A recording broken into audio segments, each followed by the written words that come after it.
My sister-in-law's wedding, my seat read, "Single mother waitress." My mother-in-law laughed. "Tonight's waitress, just a used product." The room erupted in laughter. Then, my 8-year-old son stood up. He walked to the mic. "I have a gift for the bride, actually she is." The room fell silent. Her smile disappeared. Single mother server. Standing by the window where morning sunlight streamed in, Jennifer Clark took a sip of coffee in her small apartment in the Boston suburbs. Her eyes reflected the hardships of life. Yet, a softness remained in her features. And when she smiled, a youthful glow returned. "Mom, I can't tie my tie," Tyler's voice called from the living room. The 8-year-old boy had a red tie draped around his neck, his fingers awkwardly entangled in it. Jennifer smiled gently and knelt in front of her son. "Yes, this is tricky. But don't worry, Mom will help you." As she nimbly fixed her son's tie, she felt her chest tighten at the thought of today.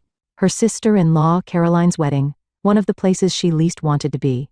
Jennifer had worked as a waitress at the local Maple Diner for over 10 years.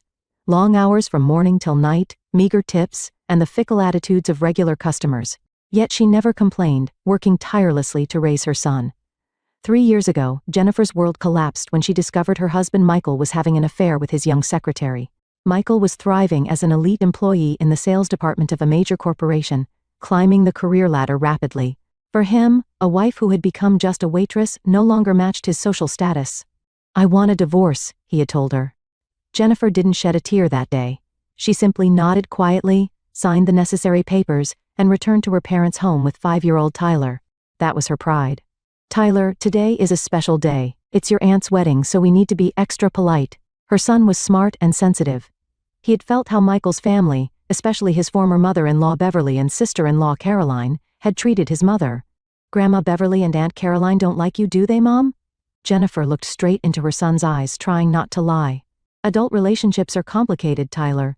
They're people from a different world than us, but blood ties remain unchanged." Even as she said this, Jennifer remembered Caroline's cruel words. Every time she gossiped about her being just a waitress, a small wound formed in her heart. Caroline always prided herself on being superior to her. A graduate of a prestigious university, now engaged to James, a university professor. And today, she would hold a lavish wedding at a luxury hotel. Her mother-in-law Beverly was even harsher. Her class consciousness was strong, and she had never accepted that her son Michael had married a woman of low status. After the divorce, her contempt for Jennifer became even more blatant. Strangely, she was also cold toward her grandson Tyler, treating him almost like evidence of her son's mistake. As she adjusted Tyler's suit, Jennifer remembered the wedding invitation.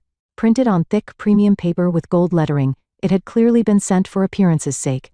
She had initially planned to decline, but when Tyler said, "I want to see Dad," she decided to go for her son's sake. She didn't know how fateful this day would be for her and Tyler, and for her former in-laws. "All right, Tyler, let's go." Jennifer took a deep breath and smoothed her simple navy dress. She had avoided flashy clothes, trying not to stand out, but unknowingly, this enhanced her natural beauty. Before leaving the apartment, she placed her hands on her son's shoulders and said gently, "No matter what happens, we are family. Never forget that." Tyler looked up at his mother and nodded firmly. Getting out of the taxi in front of the luxurious Grand Harbor View Hotel in Boston, Jennifer and Tyler hesitated for a moment. Climbing the marble staircase and passing through the lobby with its massive chandeliers, they saw the wedding reception desk ahead. Mrs. Clark, the reception staff, checked the list and momentarily looked confused. Her eyes moved back and forth between the list and their faces several times. "Please wait a moment." She called another staff member and consulted quietly. Jennifer began to feel anxious. She squeezed Tyler's hand tightly and looked around. Luxurious decorations, perfectly arranged flowers, and people chatting with expensive champagne in hand. She keenly felt that she didn't belong in this world. "I'll show you to your seats." The return staff member smiled, though she seemed uncomfortable. They were led to a spacious hall with floor-to-ceiling windows offering a stunning view of Boston Bay. As they approached their seats, Tyler suddenly stopped. "Mom, what's this?" While other relatives' table plates were labeled Clark family or Harris family, Jennifer's seat alone was marked single mother waitress. Tyler's seat simply said, single mother's child. The blood drained from Jennifer's face. She felt an impulse to flee immediately but hesitated when she saw her son's face. Tyler looked confused, his expression mixing anger and embarrassment. "It's okay, Tyler, just a bad joke." She pretended to be calm, flipped the card over, and took her seat. The venue gradually filled with people, women in glamorous dresses, men in sophisticated suits. And then, Beverly appeared at the entrance. She wore a luxurious silver-gray dress with real pearls gleaming at her neck and ears. "Oh, Jennifer, you came." Beverly's voice mixed surprise with slight disappointment. She almost ignored Tyler and left to greet another guest. The solemn sound of the pipe organ began to play, and everyone stood up. From the far end of the aisle, James appeared in a white tuxedo. Behind him followed Michael. Jennifer's chest tightened, seeing her ex-husband for the first time in 3 years. He had transformed into an even more successful man. Then the music changed, and Caroline entered, escorted by her father. She was wrapped in a magnificent wedding dress, wearing a smile full of happiness. The venue sighed at her beauty. The ceremony proceeded solemnly. Vows, exchange of rings, and the kiss. The bride and groom looked perfect. Jennifer maintained her smile for Tyler's sake, despite her complex feelings. The reception began, with champagne and hors d'oeuvres being served. Tyler received orange juice and was curiously observing his surroundings. Soon, it was time for the lavish dinner. "Mom, Dad is looking at us," Tyler whispered. Indeed, Michael was glancing in their direction, but showed no sign of approaching. Instead, a loud clinking of glasses resonated throughout the venue. Beverly stood up and took the microphone.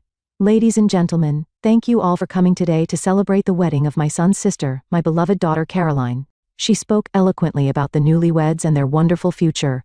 Then suddenly, her gaze turned to Jennifer. "We have a special guest today. Former family member Jennifer." All eyes in the venue turned to Jennifer. She felt her face flush. She normally works as a waitress at a restaurant. "So, I have a suggestion." Beverly's voice dripped with malicious pleasure. "Jennifer, since you're a waitress, why don't you help serve dinner today?" The venue fell silent. Jennifer sat frozen. Humiliation and anger coursed through her body, but Tyler's presence kept her from reacting. "Beverly, even as a joke," someone began to say, but Beverly waved her hand to silence them. "It's not a joke. She's a professional." Beverly's eyes gleamed coldly. "The dinner server tonight, not just a second-hand item." Her laughter echoed throughout the room. Gradually, relatives and friends began to laugh too. Many people, including Caroline, joined in the mockery. Even Michael, though uncomfortable, was smiling. Jennifer felt tears welling in her eyes, her hands trembled and her throat was dry. She wanted to escape, to disappear from this place. Just as she was about to stand up, there was movement from the seat next to her. Tyler had quietly pulled back his chair and stood up. At the sight of the 8-year-old boy, the laughter in the venue gradually subsided. Tyler's expression showed a calmness and determination beyond his years. He began walking toward the stage where the microphone stood. "Tyler." Jennifer tried to call her son back in a low voice, but he had already stepped forward. In complete silence, Tyler stood before the microphone. With his small body, he surveyed the adults. "I have a present for the bride." The boy's voice was surprisingly composed. "Actually, she is." As those words echoed through the venue, the smile vanished from Caroline's face. She turned pale as if she had seen a ghost and froze. The groom, James, looked at his fiancée with confusion. Michael hurriedly stood up, trying to call out, "Tyler, that's enough." But the entire venue was waiting for Tyler's next words. Tyler took a deep breath. The atmosphere pressing down on the 8-year-old boy's shoulders was too heavy, but his eyes didn't waver. He adjusted the microphone stand with one hand, put the other in his pocket, and looked around at the adults. "Please stop making fun of my mom." Tyler's voice, though small, clearly resonated throughout the venue. Hundreds of eyes were fixed on him, holding their breath. The blood drained from Beverly's face, and Caroline remained frozen. The groom, James, looked around in confusion. "Tyler, come here." Michael called his son in a low voice, but the boy ignored him. "None of you know my mom," Tyler continued. "She wakes up at 5 every morning to make my lunch. She always checks my homework before I go to school. And she stands all day at work, then reads me books at night." Jennifer remained frozen in her seat, feeling tears stream down her cheeks. She hadn't known her son had been watching her so closely. "My mom never stops smiling, no matter how tired she is. So nobody has the right to hurt her." Murmurs began to rise from the venue. Beverly hurriedly tried to approach Tyler. "Sweet boy, this is a special day. I'll buy you ice cream later, so let's leave the adult talk for now, shall we?" Tyler quietly shook his head at those words. "I overheard Aunt Caroline and my dad talking." With that single sentence, the venue froze again. Caroline suddenly stood up and grabbed her groom's arm. "James, it's a child's imagination. Get him out of here." However, James hesitated, seeing Tyler's calmness and Caroline's panic. He gently removed the bride's hand and quietly sat back down. 3 days ago, when I went to deliver the please reply to Aunt Caroline's house, Dad's car was parked there, Tyler continued matter-of-factly. I was on my way to piano lessons, but I realized Mom had forgotten to mail an important letter, so I stopped by Aunt Caroline's apartment. Michael and Caroline's faces visibly paled. The door was slightly open, and I could hear them talking inside. At first, I thought I'd say hello, but when I heard my name, I stopped and listened. Beverly tried to interrupt again. What are you saying? Today is a day of celebration. In a place like this, a child's made-up story. I have evidence. At Tyler's words, Beverly fell silent. The boy took a smartphone out of his pocket. Jennifer wondered when her son had gotten a smartphone. Then she remembered, it was a birthday present from Michael. I recorded it. Gasps of surprise rose from the venue. Michael tried to rush forward, but venue staff stopped him. Caroline's face lost its last trace of color, and she stood rigid like a statue. Tyler tapped the screen of his smartphone and held it close to the microphone. First came the sound of rustling, then a clear female voice. Mike, I want to see Jenny's stupid face. At the wedding, I'll write single mother waitress and humiliate her in front of everyone. The plan is perfect. Beverly is on board too. It's going to be the best wedding. Then a male voice, Michael's. Be careful. What if people find out you're pregnant with my child? Our relationship will be exposed too. Commotion erupted in the venue. Jennifer couldn't believe her ears. Michael and her sister-in-law, and pregnancy. She covered her mouth with trembling hands. The recording continued. Caroline's laughter. James doesn't know anything yet. If I tell him after we're married, it'll be too late. I've calculated the timing so he won't know it's our child. Even more shocking revelations followed. Since you divorced that woman, you've returned to your true self. We've always been special. Michael's voice, but be careful. Don't tell anyone yet. Tyler stopped the smartphone and quietly returned it to his pocket. The venue was wrapped in complete silence. Groom James stood stock still, his face ashen. His family was also stunned. Caroline had begun crying, and Michael's face was flushed with anger and shame. Beverly collapsed into a chair, speechless with shock. My mom works hard every day to raise me. Tyler began speaking again. His voice trembled slightly, but his determination remained unwavering. Aunt Caroline, please stop bullying me with my dad. And you should tell the truth to the man who was supposed to be my new dad. The boy looked at the groom. I'm sorry, but I thought you had the right to know the truth. The atmosphere in the venue was as cold and heavy as ice. James slowly stood up and stared at Caroline. His eyes mixed anger and sadness. Is this true? His voice trembled. Caroline covered her face with both hands and began crying violently. No. Tyler is lying. It's a child's made-up story. She desperately denied it, but her breakdown told the whole story. Beverly recovered and stepped forward to contain the situation. Everyone, this is clearly a misunderstanding. It's an excited child's imagination. Please don't ruin this wonderful day with such nonsense. However, James's father stood up and said sternly, Has our family been deceived? Son, let's go. This marriage should be reconsidered. The groom's family began to stand up en masse. James gave the bride one final look and said, Was it true, Caroline? Tell me. She couldn't answer. Instead, Michael stood up. Enough, he said in a heavy voice. Let's tell the truth. As the venue watched with bated breath, Michael bowed his head. It's true that I've been having a relationship with Caroline. And she is pregnant with my child. With those words, the venue fell into complete chaos. All color drained from James's face, and he staggered backward. His mother rushed to support her son. James's father was furious and tried to confront Michael, but people around him held him back. Tyler put down the microphone and stepped off the stage. He walked to his mother and placed his small hand over Jennifer's. I'm sorry, Mom, but I couldn't stand seeing them hurt you. Jennifer couldn't find words. She embraced her son, pouring all of herself into that small body. The surrounding chaos felt like distant noise to her. Her world now consisted only of this brave boy. Caroline continued crying violently, beginning to blame Michael. Beverly was fiercely scolding both her son and daughter. Cries of family disgrace, how could you do this? Echoed through the venue.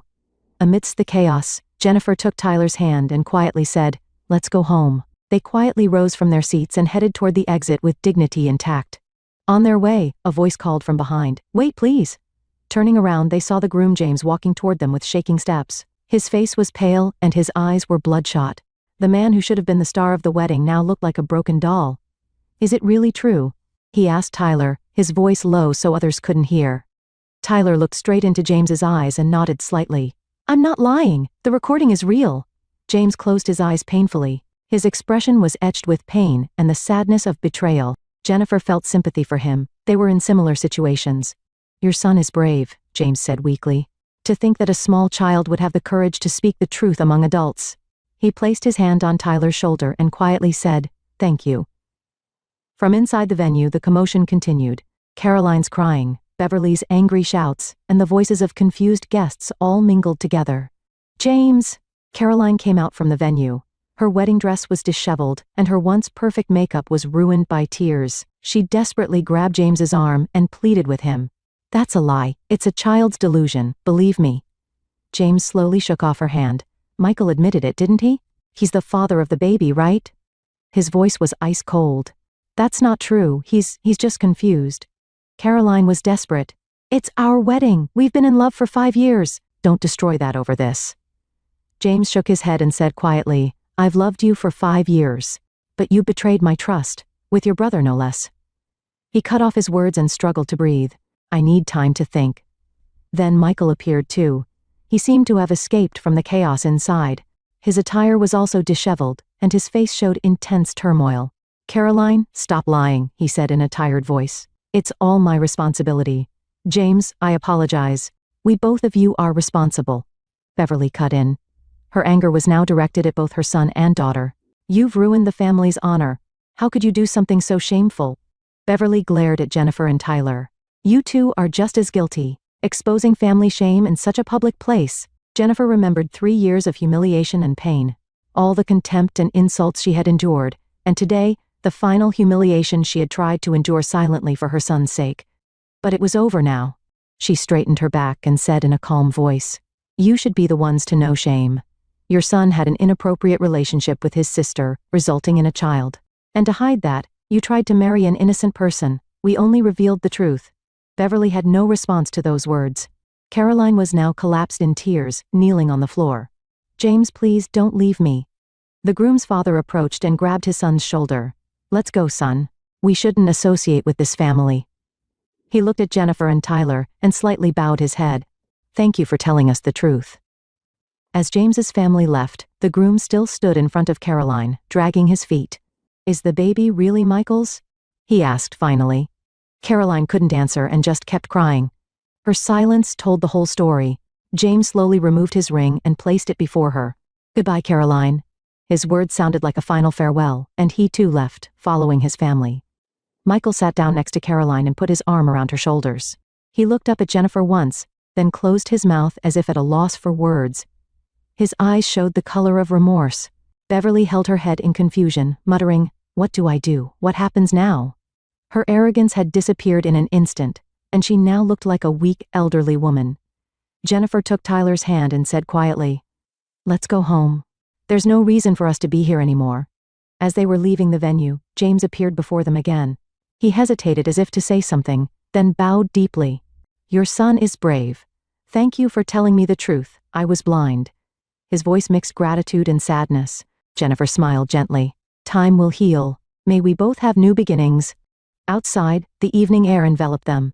They got into a taxi waiting in front of the hotel, and Jennifer gave their address. "I'm sorry, but it's a bit far." "Is that okay?" she asked the driver.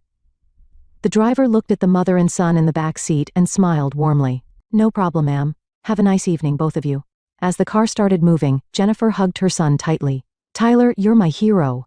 Tyler buried his face in his mother's chest and said in a small voice, "Did I do something bad?" Jennifer gently stroked her son's hair and shook her head. "No, you spoke the truth with courage. That's never a bad thing." But complex emotions swirled in her heart. The shock of her ex-husband and sister-in-law's betrayal, and the fact that they had a child from their relationship. She now understood the reason for Michael's cold attitude after the divorce and his indifference toward Tyler. And above all, the anxiety about how today's events would change their lives. Would Michael and his family seek revenge against them? How would Tyler continue his relationship with his father? But tonight, she decided to put those worries aside. Now was the time to celebrate her son's courage and love. "Mom, I'm hungry," Tyler whispered. Jennifer laughed and kissed his cheek. "Yes, we didn't get dinner at that place, did we? Let's buy some hamburgers on the way home and eat them in peace at home." The taxi continued through the evening darkness, and mother and son leaned against each other quietly, heading toward an uncertain but new beginning. Tonight's events had changed their lives forever, but Jennifer believed it was a change for the better. "Tyler," she said quietly, "from now on, Let's live strongly together. You really are a wonderful child." Tyler looked up at his mother and nodded slightly. His eyes held an adult-like determination. Today, he had become the protagonist of his own life. 3 months later, on an autumn afternoon, Jennifer straightened her new uniform at Maple Diner, looking at herself in the mirror. A deputy manager badge gleamed on her chest. "Congratulations, Jenny." Her colleagues surrounded her with bouquets, a well-deserved promotion. Since that day, her life had begun to move in unexpected directions. The restaurant owner, appreciating her years of loyalty and diligence, had offered her a promotion to deputy manager. "I was impressed by your strength and patience," the owner had said, restoring her confidence. Meanwhile, the events at Caroline's wedding had become the talk of the town, and people's reactions were surprising. Many supported Jennifer and Tyler, praising their courageous actions. Caroline had left town to escape the disgrace, starting a new life in a city hundreds of miles away. Ironically, she was now raising a child as a single mother herself. She who once looked down on Jennifer was now experiencing the same hardships. Michael had lost his position at the company and his social reputation had plummeted. He had contacted Jennifer several times saying he wanted to try again, but she firmly refused, saying, "We're over, I'm walking a new path in life." Beverly became isolated within the family and lost her standing in social circles. Her son and daughter's forbidden relationship had dealt a fatal blow to her arrogance. One day Jennifer received an apology letter from her. After much inner conflict, she sent a brief reply saying, "I can let the past go, but that's different from forgiveness." "Mom, look." Tyler returned from school, showing her a test paper. A plus. Jennifer hugged her son. Tyler took pride in his mother's transformation, and had become respected by his friends at school as a champion of justice. His small action school as a champion of justice. His small action had not only changed his mother's life, but also contributed to his own growth. In the evening, Jennifer was preparing to head to her night class at the local community college. A few weeks after that day, she had received a scholarship to pursue the nutrition degree she had given up on years ago. With Tyler staying at Aunt Sarah's next door, she absorbed new knowledge as a student 3 days a week. "Mom, can you become a restaurant owner in the future?" Tyler asked. Jennifer smiled. "Yes, I can. I've just taken the first step now." She no longer felt ashamed of being a single mother but took pride in it. The bond between her and her son had become even stronger since that day. Sometimes, she remembered the events at that wedding. If Tyler hadn't stood up that day, I might still have lost sight of my own value, she realized. Life sometimes unfolds in unexpected ways. The wedding that was meant to humiliate her had opened the door to a new life for her and her son. "Ready?" she asked Tyler. They had promised to watch his favorite movie after her class tonight. Tyler nodded brightly. "Yes, Mom. We're the strongest team." Jennifer gently stroked her son's hair. Their story was not an ending, but a beginning.